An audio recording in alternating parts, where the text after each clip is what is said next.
My name is Pat Brown. I got involved in the CAF when we first started the wing, and was the newsletter editor for 10 years until I was able to talk somebody else into doing it. And I just did one newsletter to begin with because we had gotten the C-46 up and running, and we were starting to go to air shows, and I thought we needed to inform all of our members because they didn't all come to our meetings. And so I did one, and I said, now, who's going to take care of the newsletter? And they said, you are.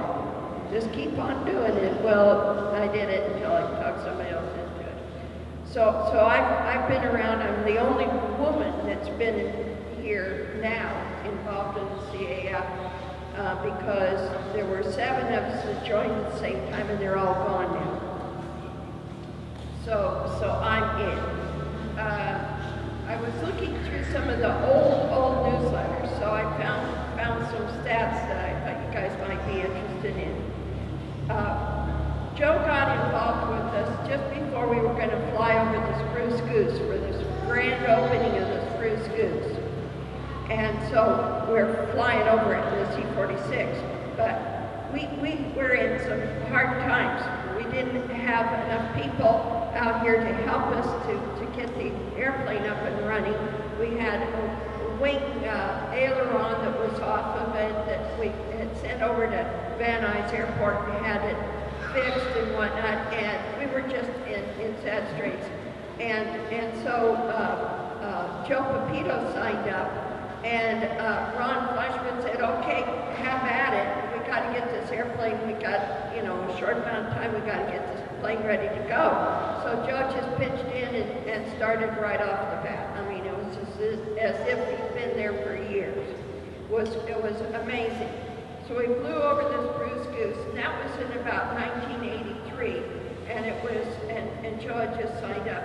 It was 1984. Ron Fleshman decided as the maintenance officer, Ron Fleshman decided that Joe Peppito should be the maintenance officer. So he got him elected as the maintenance officer, and he was the maintenance officer for many, many years for all of our aircraft. I remember at the time when he joined up, it was really, really funny because Marge was involved with the Stagecoach Inn Museum over in Thousand Oaks, and so was Janet Main.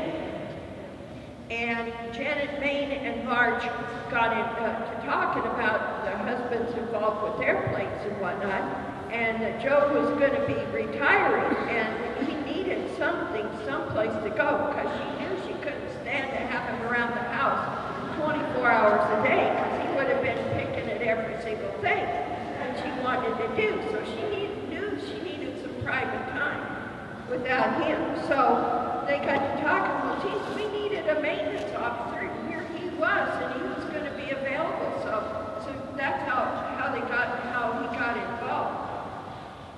And so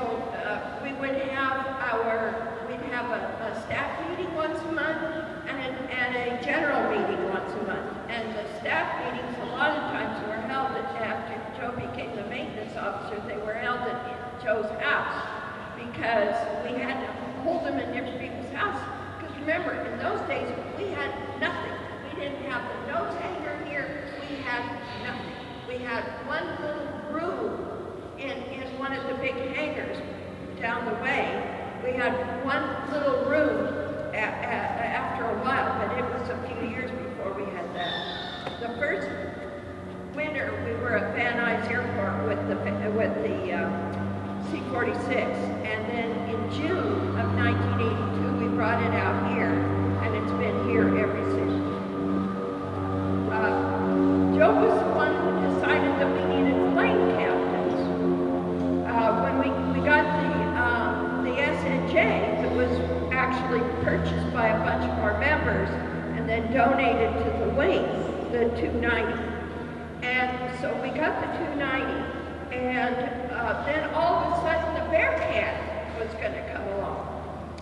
And so Ken, one of Joe's friends from previous years working in maintenance on aircraft, Ken was around and Ken knew all about Bearcat maintenance.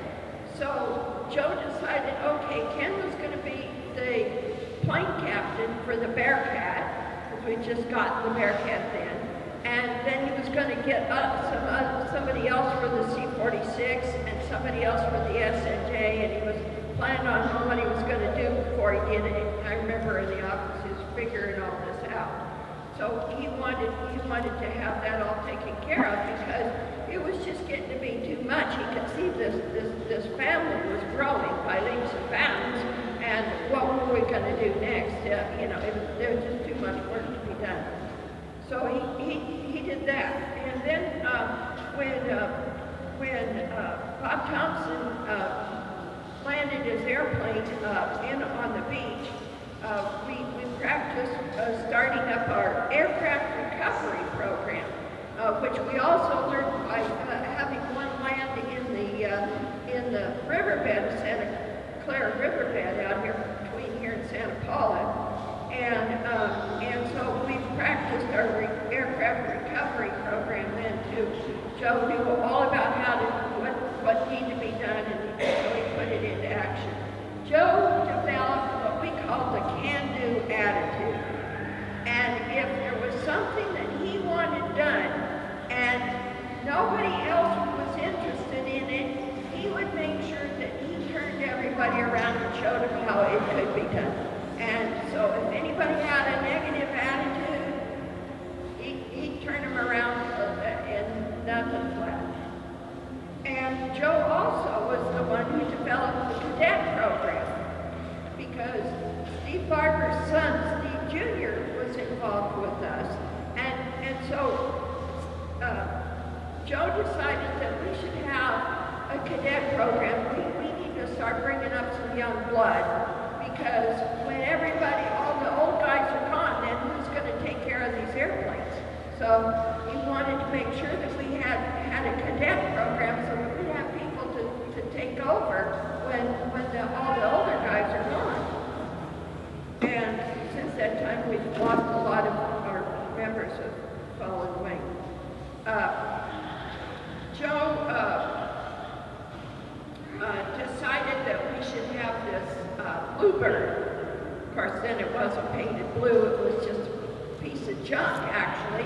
And I just happened to be trailing along with him down at headquarters at Midland when we were down there for one of the air shows.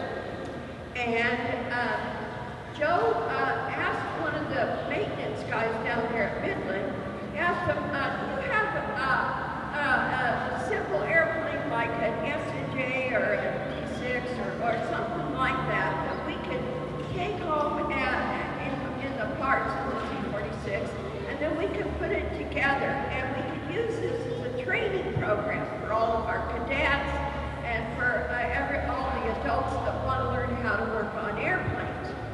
And so this fella said, yeah, we got one. And he says, I'll take you over there. It's a bit of a walk, but we'll go. And he says, the hangar is all dark. There's no lights in there. There's no concrete floor. But he said, we got a bunch of junk all over there, and so I'll take you over there. So I trailed along behind. We opened this hangar door, and here's this dirt floor. There's no lights in there. There's nothing. And in the middle of this thing is a pile of airplane pieces of junk. A couple of plastic crates, little what they call egg crates or orange crates, whatever. Anyway, there were little plastic crates, and they had small parts in them. And there was this little bit of a fuselage that was actually in one piece, with no glass top or anything on it. And there was no wings, there was no propeller, there was no engine, there was no struts, no wheels, no tail, none of that. And it was just this main little piece, and a bunch of little bits and pieces. He says, yeah, he says, I'll take that. And the guy looked at him like, you're crazy. And I was just, my eyes were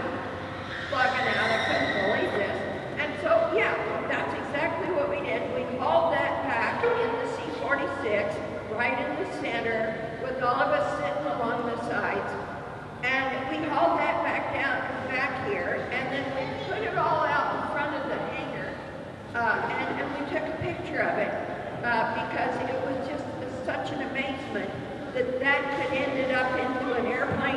Now, really,